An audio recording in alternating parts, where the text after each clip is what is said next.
Hello प्यारे बच्चों, कैसे हैं आप सब। स्वागत है आप सभी का आज की इस क्लास में। प्यारे बच्चों, आज हम इंग्लिश ग्रामर के एक महत्वपूर्ण पोर्शन जिसे टेंस के नाम से जाना जाता है, इसकी शुरुआत करने जा रहे हैं। प्यारे बच्चों, अगर आपको टेंस के बारे में पता है या आप टेंस के बारे में बिल्कुल भी नहीं जानते, तो आज के बाद आपका ये डर खत्म हो जाएगा। मैं इस तरह से आपको टेंस पढ़ाऊँगा कि आपको दोबारा कहीं से भी, किसी से भी कुछ भी पढ़ने की ज़रूरत नहीं पड़ेगी। तो आइए प्यारे बच्चों, टेंस के बारे में जानते हैं, शुरुआत करते हैं। प्यारे बच्चों, बेसिकली टेंस को 3 कैटेगरी में बांटा गया है: पास्ट टेंस, प्रेजेंट टेंस और फ्यूचर टेंस। पास्ट टेंस क्या होता है बच्चों? जो बीता हुआ कल है ना, जो समय बीत गया, जो समय बीत गया उसे भूतकाल बोलते हैं।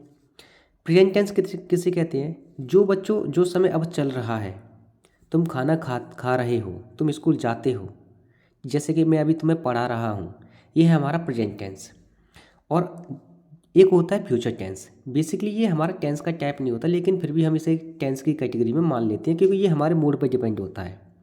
यानी ये हमारे आगे की प्लानिंग के बारे में बताता है, जिसे आने वाला कल बोलते हैं, यानी भविष्यकाल बोलते हैं। प्यारे बच्चों, टेंस के बारे में बताने से पहले मुझे आपको कुछ और चीज़ें बतानी है, जिसके बारे में आपका पता होना बहुत ज़रूरी है। टेंस तो बेटा हमें समय के बारे में बताता है, लेकिन हम बनाते तो सेंटेंस ही है ना। तो सबसे पहले आपको सेंटेंस के बारे में पता होना चाहिए। तो आइए शुरुआत करते हैं सेंटेंस की।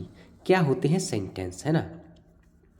आओ सीखें सेंटेंस। सेंटेंस को प्यारे बच्चों हिंदी में वाक्य बोलते हैं। अब वाक्य क्या होता है, ये आपको पता होना चाहिए।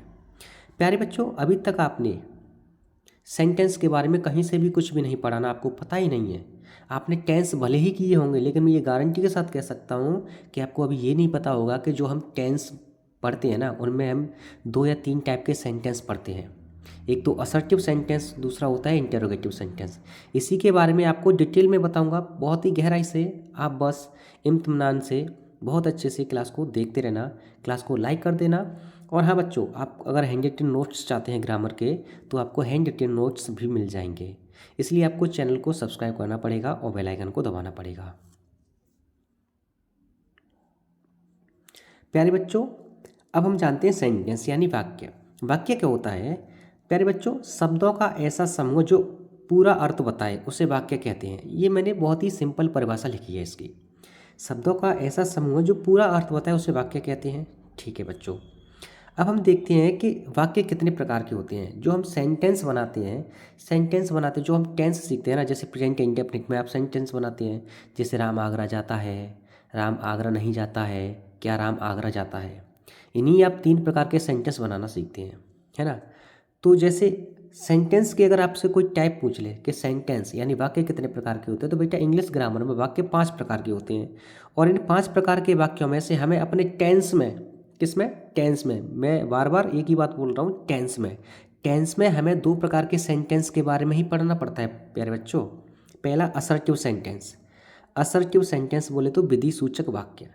अब असर्टिव सेंटेंस 2 प्रकार के होते हैं बेटा। एक तो अफर्मेटिव सेंटेंस, दूसरा नेगेटिव सेंटेंस। अफर्मेटिव यानी साधारण वाक्य, जैसे सी इज हैप्पी, वह खुश है, मैं आगरा जाता हूँ, ठीक है, तुम खाना खाते हो। दूसरा नेगेटिव सेंटेंस या नकारात्मक वाक्य, जैसे सी इज नॉट हैप्पी, वह खुश नहीं है, तुम आगरा नहीं जाते हो, तुम खाना नहीं खाते हो। इस प्रकार के। पहला हुआ असर्टिव सेंटेंस, जिसे विधि सूचक वाक्य बोलते हैं। दूसरा हुआ प्यारे बच्चों इंटेरोगेटिव सेंटेंस। इंटेरोगेटिव सेंटेंस आपने बहुत खूब नोटिस किया होगा कि जब आपको प्रश्नवाचक सेंटेंस दिया जाता है, यानी जैसे कि क्या तुम खाना खाते हो, क्या तुम स्कूल जाते हो, तुम स्कूल क्यों जाते हो, तुम स्कूल कैसे जाते हो, ठीक है, तुम किससे बात करते हो, तुम कितना दूध पीते हो, तुम कितनी चाय पीते हो, तुम कितनी रोटी खाते हो, तुम कितने आम खाते हो। ये सभी वाक्य जो आपको देखने को मिलते हैं ना, ये इंटेरोगेटिव सेंटेंस यानी प्रश्नवाचक वाक्य होते हैं। अब बेटा प्रश्नवाचक वाक्यों को 2 टाइप में बांटा गया है। एक तो यस या नो टाइप वाले वाक्य। यस या नो टाइप वाले वाक्य वो होते हैं प्यारे बच्चों, जब कोई वाक्य क्या शब्द से शुरू होता है, जैसे क्या तुम खाना खाते हो, क्या तुम अपने दोस्त से बात करते हो, क्या तुम स्कूल जाते हो, इस टाइप के वाक्य। तो इसका आंसर आपको यस या नो में देना पड़ता है। अगर आप खाना खाते हो तो बोल दो हाँ खाना खाता हूँ। जैसे कि क्या आप शराब पीते हो, तो आप जाहिर सी बात है कोई बच्चा शराब नहीं पीता, मना ही करेगा नहीं पीता। दूसरे होते हैं बेटा WH वर्ड या WH टाइप, यानी ऐसे वाक्य जिनमें जो प्रश्नवाचक शब्द है ना वो वाक्य के बीच में आता है। जैसे मान लो कि यहाँ से अगर वाक्य कोई शुरू हो रहा है तो बीच में क्यों आ जाएगा, कैसे आ जाएगा, कब आ जाएगा, कहाँ आ जाएगा। बहुत सारे प्रश्नवाचक वाक्य होते हैं, जैसे कितनी रोटी, किससे बात करते हो, किसके लिए काम करते हो, ये सारे के सारे प्रश्नवाचक वाक्य हैं। जैसे वेयर आर यू गोइंग, तुम कहाँ जा रहे हो। डू यू प्ले क्रिकेट, जब कोई वाक्य क्या से शुरू होता है ना बेटा, तो उसकी जो अंग्रेजी बनाते हैं वो हेल्पिंग वर्ब से शुरू होती है। तो प्रेजेंट इंडेफिनिट की हेल्पिंग वर्ब है ये डू। जैसे यहाँ पर कोई वाक्य प्रश्नवाचक वाक्य, जो प्रश्नवाचक वाक्य है ना, इसमें प्रश्नवाचक शब्द वाक्य के बीच में आया है, तो सबसे पहले हम उस प्रश्नवाचक शब्द की अंग्रेजी रखते हैं वेयर, यानी कहाँ। आर प्रेजेंट कॉन्टिन्यूस में पहुँच गया, यू गोइंग ING फॉर्म लगा के। ठीक है, तो इन्हीं दो प्रकार के सेंटेंस, यानी कौन कौन से सेंटेंस बेटा, अफर्मेटिव सेंटेंस और इंटरोगेटिव सेंटेंस के बारे में ही तो हम अपने टेंस में पढ़ते हैं बेटा। तो आइए अब हम शुरुआत करते हैं। बेसिकली हाँ रुक जाओ, मैंने तुम्हें बताया है ना कि 5 प्रकार के सेंटेंस होते हैं, तो 3 सेंटेंस और होते हैं जिनका प्रयोग हम अपने टेंस में नहीं करते हैं। मैं बार बार इसी बात को स्ट्रिक्टली बोल रहा हूँ कि हम अपने टेंस में बेटा 2 ही प्रकार के सेंटेंस का यूज करते हैं, यानी पढ़ते हैं, असर्टिव सेंटेंस और बेटा इंटेरोगेटिव सेंटेंस। लेकिन 3 अन्य प्रकार के और भी सेंटेंस होते हैं जो हम अपने टेंस में तो नहीं पढ़ते हैं, लेकिन आप डायरेक्ट इनडायरेक्ट करोगे, एक्टिव पैसिव करोगे, तो वहाँ आपको इन तीनों प्रकार के सेंटेंस के बारे में पढ़ना पड़ेगा। जैसे इम्पेरेटिव सेंटेंस, आदेशात्मक वाक्य। जैसे आप स्कूल में गए और आपके स्कूल में आपके टीचर ने आपको आदेश दिया कि जाओ मेरे लिए पानी लेके आओ, खड़े हो जाओ, बैठ जाओ। जैसे क्लोज द डोर, दरवाज़ा बंद करो, प्लीज़ हेल्प मी, मेरी सहायता करो, है ना, वर्क हार्ड, कठिन परिश्रम करो। उसके बाद चौथा होता है बेटा ऑप्टेटिव सेंटेंस, इसे बोलते हैं इच्छावाची वाक्य। जैसे कि आपके मन में कोई इच्छा है ना, जैसे कि आपकी इच्छा है कि आपके पास बहुत सारा पैसा हो जाए। जैसे आपकी इच्छा है कि मे यू लिव लॉन्ग, तुम दीर्घायु हो। मे गॉड ब्लेस यू, भगवान आपकी सहायता करे, है ना। जैसे अगला होगा 5वां एक्सक्लेमेटरी सेंटेंस। एक्सक्लेमेटरी सेंटेंस जैसे बेटा हिंदी में विस्मयादिबोधक वाक्य बोलते हैं। अच्छा, विस्मय मतलब आश्चर्य। जैसे आप शाम के समय आप सड़क पर टहलने जा रहे हो अपने दोस्तों के साथ शाम को, और अचानक से आपके सामने एक सांप दिखाई पड़ जाए, तो आप एकदम आश्चर्य हो जाएंगे, उई मैया ये सांप निकल आया, अरे अरे अरे, है ना, होता है ना। और आप कहीं शादी पार्टी में जा रहे हो और अचानक से वहाँ पर आपको नोरा फतेही दिख जाए, तो आप एकदम आश्चर्य, अरे बाप रे मज़ा ही आ गया। जैसे हमारी इंडियन टीम मैच जीत जाए तो कैसे कहते हैं, अरे वाह हम मैच जीत गए, तो ये आश्चर्य के भाव है, इसे एक्सक्लेमेटरी सेंटेंस बोलते हैं। ये तो होगी बेटा बेसिक बात। अब आइए हम प्रेजेंट टेंस के बारे में समझते हैं, है ना। तो प्यारे बच्चों, अब हम शुरू करने जा रहे हैं प्रेजेंट टेंस के बारे में, यानी वर्तमान काल के बारे में। प्यारे बच्चों, हमें प्रत्येक टेंस का, यानी पास्ट टेंस का, प्रेजेंट टेंस का और फ्यूचर टेंस के, हमें 4 प्रकार पढ़ने होते हैं। जैसे प्रेजेंट का इंडेफिनिट, प्रेजेंट का कॉन्टिन्यूअस, प्रेजेंट का परफेक्ट, प्रेजेंट का परफेक्ट कॉन्टिन्यूअस। इसी प्रकार से पास्ट का इंडेफिनिट, पास्ट का कॉन्टिन्यूअस, पास्ट परफेक्ट और पास्ट का परफेक्ट कॉन्टिन्यूअस। इसी प्रकार से future indefinite, future continuous, future perfect continuous. ये 4 टाइप ही पढ़ने पड़ते हैं। तो आइए अब एक एक से हम डिस्कस करते हैं। प्यारे बच्चों, ये पहली क्लास है तो इसमें थोड़ा सा वक्त लग सकता है आपको समझने में, मेरे पैटर्न को समझने में, कि मैं आपको किस तरह से एकदम बिल्कुल बेसिक से बिल्कुल जीरो से हाई लेवल तक के इंग्लिश ग्रामर सिखा पाऊँ।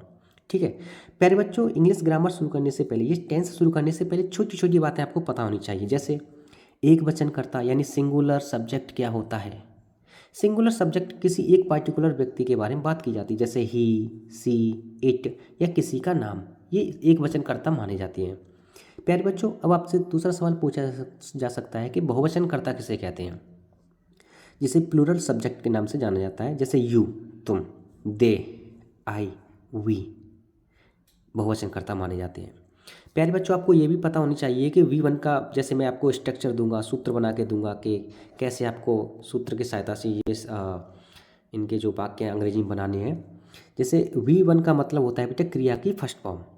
तो आइए अब हम शुरू करते हैं प्रेजेंट इंडेफिनिट टेंस के बारे में। बेटा थोड़ा सा ध्यान से समझना, प्रेजेंट इंडेफिनिट टेंस को सिंपल प्रेजेंट टेंस भी कहा जाता है। मैं यहाँ पर आपको कोई भी रामायण नहीं लिखाने वाला हूँ, मैं आपको शॉर्ट फॉर्म में बताऊँगा। लेकिन मेरा इतना दावा है कि अगर आप मेरी बातों को ध्यान से सुनते गए ना तो आपको इतना समझ में आ जाएगा, इतना समझ में आ जाएगा कि आपके दिमाग से ये चीज़ें निकलेंगी नहीं, आप चाहोगे तो भी नहीं निकल पाएंगी। तो सबसे पहले बेटा हम प्रेजेंट इंडेफिनिट टेंस की पहचान समझते हैं। प्यारे बच्चों, अगर किसी वाक्य के अंत में तुम्हें ये शब्द दिख जाए, ता है, ती है, ते हैं, ता हूँ, इस प्रकार के शब्द दिख जाएं, ता है, ती है, ते हैं, ता हूँ, तो समझ लो कि वो प्रेजेंट इंडेफिनिट है। ठीक है।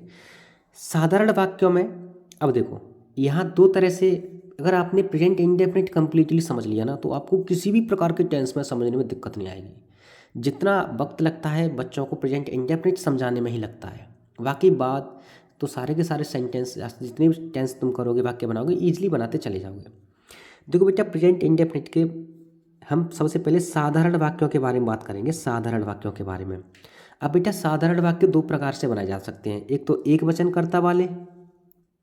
एक वचनकर्ता के जब वाक्य बनते हैं साधारण वाक्य, तो उनमें क्रिया की फर्स्ट फॉर्म में हम एस या ई एस लगाते हैं। क्या लगाते हैं बेटा? एस या ई एस लगाते हैं, ये आपको पता होना चाहिए।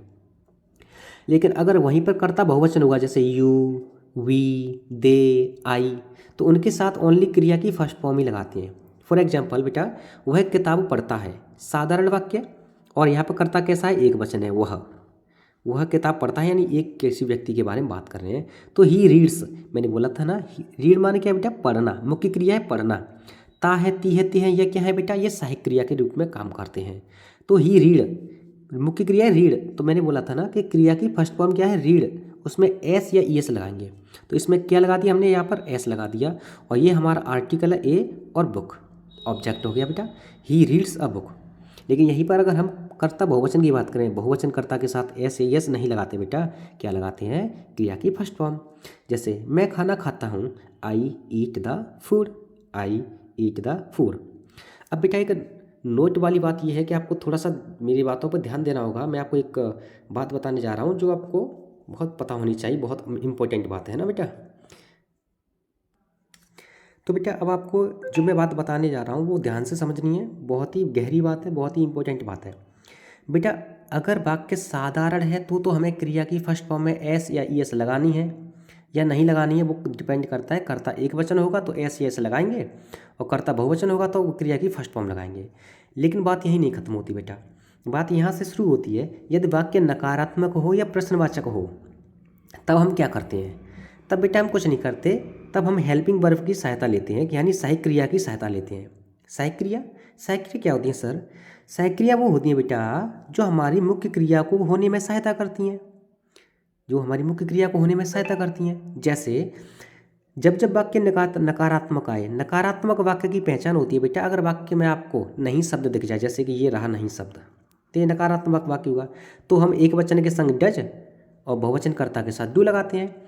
एक वचन कर्ता के संग क्या लगाते हैं बेटा? डज लगाते हैं। बहुवचन कर्ता के साथ क्या लगाते हैं? डू लगाते हैं। अगर वाक्य प्रश्नवाचक हो जाए सर तो क्या करेंगे? तो भी कुछ नहीं है बेटा, तो भी हम हेल्पिंग वर्ब डू या डज की सहायता से ही वाक्य बनाते हैं। वो कैसे बनाते हैं आगे अगले पेज पे मैं आपको समझा दूंगा, है ना।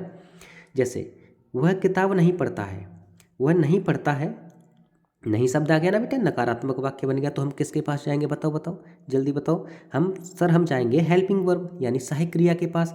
और प्रेजेंट इंडेफिनिट की सहायक क्रिया दो होती हैं, डू या डज। तो एक वचन के साथ डज लगाएंगे। कर्ता क्या है यहाँ पर बेटा? कर्ता एक वचन है। अगर कर्ता एक वचन है तो कर्ता ही के संग क्या लगाएंगे? डज। सब्जेक्ट कर्ता ही, डज, डज के जस्ट बाद क्या लगा देंगे? नॉट लगा देंगे। और रीड यानी क्रिया लगा देंगे, क्रिया की फर्स्ट फॉर्म। हाँ, एक बात और ध्यान रखना बेटा, जब भी आप सहायक क्रिया डू या डज का प्रयोग करते हैं तो क्रिया की हमेशा फर्स्ट फॉर्म लगाई जाती है। क्रिया की हमेशा क्या लगाई जाती है? First form. जैसे आप सबसे पहले सब्जेक्ट लिखोगे, उसके बाद डू या डज लगाओगे एक वचन बहुवचन कर्ता के साथ, उसके बाद आप नॉट लगाओगे। नॉट लगाने के बाद आपको क्रिया की फर्स्ट फॉर्म रखनी है, उसके बाद ऑब्जेक्ट लगाओगे, उसके बाद अन्य शब्द लगाओगे, और वाक्य कंप्लीट हो जाएगा बेटा, है ना। जैसे मैं खाना नहीं खाता हूँ, अब मैं तो बहुवचन हो गया बेटा, मैं के संग क्या लगाएंगे आप? डू लगाएंगे। तो I do not eat the food, full stop. आइए बेटा मैं आपको प्रश्नवाचक शब्दों के बारे में और बता दूं, और अपनी क्लास को यहीं मतलब रेस्ट पे ले जाएंगे, फिनिश करेंगे। नेक्स्ट क्लास अगली आपको मिल जाएगी, है ना। हाँ, तो बेटा हम क्या बात कर रहे थे, हम कर रहे थे अपने नकारात्मक वाक्यों के लिए। और नकारात्मक वाक्य किस टेंस के, प्रेजेंट इंडेफिनिट टेंस के।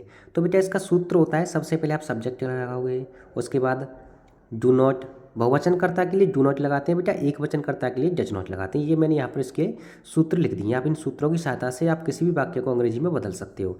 जैसे बेटा वह अपना पाठ याद नहीं करता है, तो नहीं शब्द आ गया ना, और वह कैसा वचन है बेटा, एक वचन है।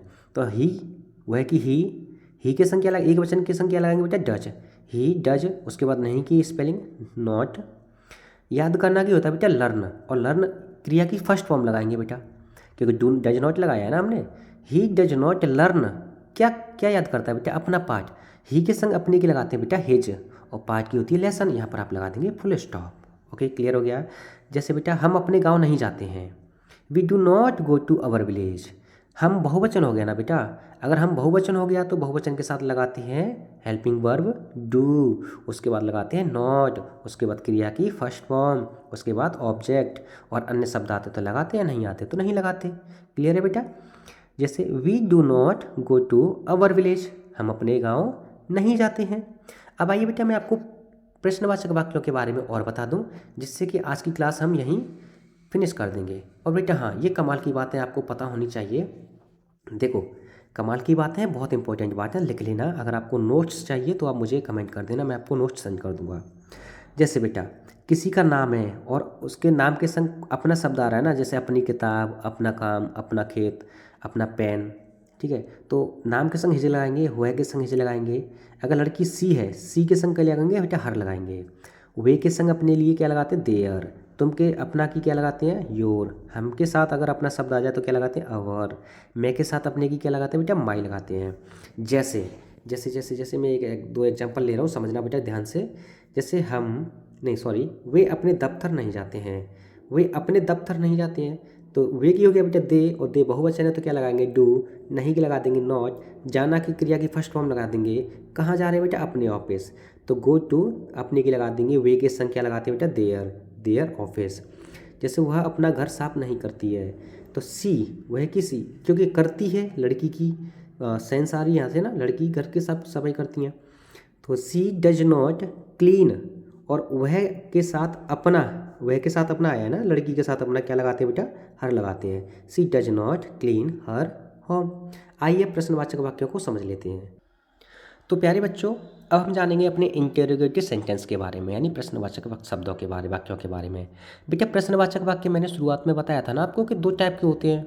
एक तो ऐसे शब्द, ऐसे वाक्य जो क्या से शुरू होते हैं, जैसे क्या मैं यह कमरा साफ करता हूँ, क्या से शुरू हो रहे हैं ना।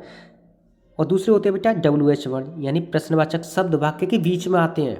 तो आइए एक एक से इन्हें डिस्कस करते हैं। सबसे पहले हम ऐसे शब्दों को बारे में जानेंगे जो शब्द क्या से शुरू होते, जो वाक्य क्या से शुरू होते हैं। जैसे जब कोई वाक्य बेटा क्या से शुरू होता है ना, तो उस वाक्य को बनाने के लिए आपके पास सूत्र होना चाहिए प्रेजेंट इंडेफिनिट टेंस का, डू या डज। यानी सबसे पहले आपको हेल्पिंग वर्ब आगे रखनी पड़ती हैं, वो सब्जेक्ट के अनुसार।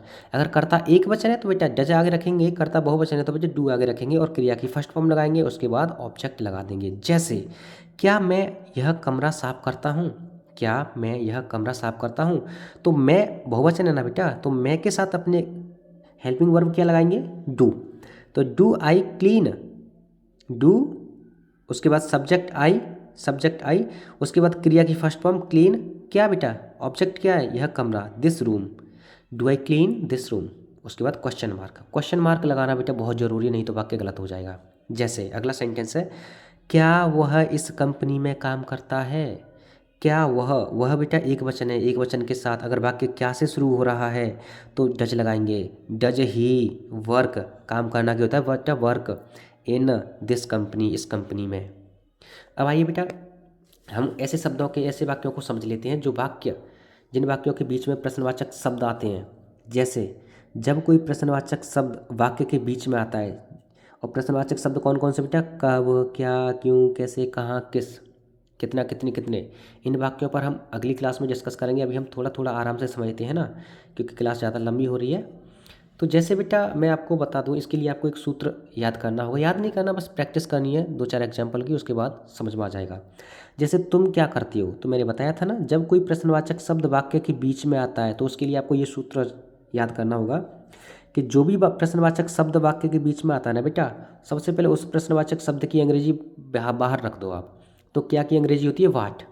उसके बाद जैसे अभी हमने ये सूत्र याद किया था ना, डू या डज वाला, उसके बाद आपको यही पीछे से लगा देना है। जैसे यहाँ पर WH वर्ड यानी क्वेश्चन मार्क जो प्रश्नवाचक शब्द आता है ना, उसकी अंग्रेजी पहले रख दो। उसके बाद अगर कर्ता एक वचन है तो डज लगाएंगे, कर्ता बहुवचन है तो डू लगाएंगे। उसके बाद सब्जेक्ट, फिर क्रिया की फर्स्ट फॉर्म, उसके बाद ऑब्जेक्ट। जैसे क्या तुम क्या करते हो, तो क्या की अंग्रेजी रख दी? वाट। और तुम बहुवचन है तो उसके लिए डू, उसके बाद सब्जेक्ट यू, उसके बाद डू, क्रिया की फर्स्ट फॉर्म। जैसे व्हाट डू यू डू, तुम क्या करती हो? वह इस गांव में क्यों रहता है, तो यहाँ पर क्यों प्रश्नवाचक शब्द आया है ना बेटा, क्यों, तो क्यों की अंग्रेजी वाई। अब वह एक वचन है तो डज लगा देंगे। उसके बाद वह की अंग्रेजी ही, सब्जेक्ट, उसके बाद क्रिया की फर्स्ट फॉर्म, ऑब्जेक्ट है बेटा इन दिस विलेज, इस गांव में। कर्म क्या है बेटा? इस गांव में। Why does he live in this village. अगला सेंटेंस है बेटा, मैं तुम्हें कब पढ़ाता हूँ, तो कब की अंग्रेजी बेटा रख देंगे? वैन। उसके बाद मैं के साथ लगा देंगे डू, उसके बाद मैं की अंग्रेजी रख देंगे आई, उसके बाद क्रिया की फर्स्ट फॉर्म, उसके बाद ऑब्जेक्ट तुम्हें, यानी when do I teach you. Rekha कब सोती है बेटा? एक और एग्जाम्पल, रेखा कब सोती है, तो कब की क्या होता है बेटा? वैन। रेखा एक लड़की का नाम है तो लगा देंगे डज, उसके बाद रेखा, उसके बाद क्रिया की फर्स्ट फॉर्म स्लीप और क्वेश्चन मार्क। तो आई होप बेटा, आई होप ये प्रश्नवाचक वाक्य आपके समझ में आए होंगे। अगली जो हमारी क्लास होगी उसमें और हम गहराई से प्रश्नवाचक शब्दों के बारे में जानेंगे बेटा। उनमें दावा करता हूँ कि आपको ऐसे पूरे यूट्यूब पर, आप चाहे कहीं भी कोचिंग कर रहे हो, उस टाइप से जैसे मैं पढ़ा रहा हूँ इस टाइप से कोई भी नहीं पढ़ा पाएगा। ठीक है। जो प्रेजेंट टेंस होता है ना, प्रेजेंट इंडेफिनिट, इसके बारे में आपको मैं एक गहराई वाली बात और बता दूँ, ये हमारी डेली की आदतों के बारे में बताता है। जैसे मैं स्कूल जाता हूँ, मैं नहीं खाता हूँ। ठीक है। ये हमारी भविष्य की निश्चित योजनाओं के बारे में बताता है। अभी हम बहुत गहराई से धीरे धीरे इन सेंटेंस को डिस्कस करते जाएंगे। नेक्स्ट क्लास में मैं आपको इस प्रकार के सेंटेंस के बारे में बताऊंगा। जैसे जैसे तुम्हारा दोस्त बाज़ार जाता है तो तुम उससे पूछ सकते हो तुम किसके साथ बाज़ार जा रहे हो, तुम किसके लिए बाज़ार जा रहे हो, तुम किससे बात कर रहे हो, तुम किसके लिए काम कर रहे हो, तुम्हें कौन पढ़ाता है। इस प्रकार के वाक्य अभी आपको नहीं आते होंगे और ना ही आपके कोचिंग इंस्टीट्यूट वाले आपको बताते होंगे बेटा। तो चलिए बेटा, आज की क्लास को यहीं विराम देते हैं। नेक्स्ट क्लास में आप तैयार रहना। हाँ, एक बात और बेटा, अगर आपने अभी चैनल को सब्सक्राइब नहीं किया तो बेटा चैनल को सब्सक्राइब कर लो। आपकी इंग्लिश ग्रामर इतनी मजबूत कर दूंगा कि आप याद रखोगे। ठीक है। जब तक के लिए जय हिंद, टाटा, बाय बाय।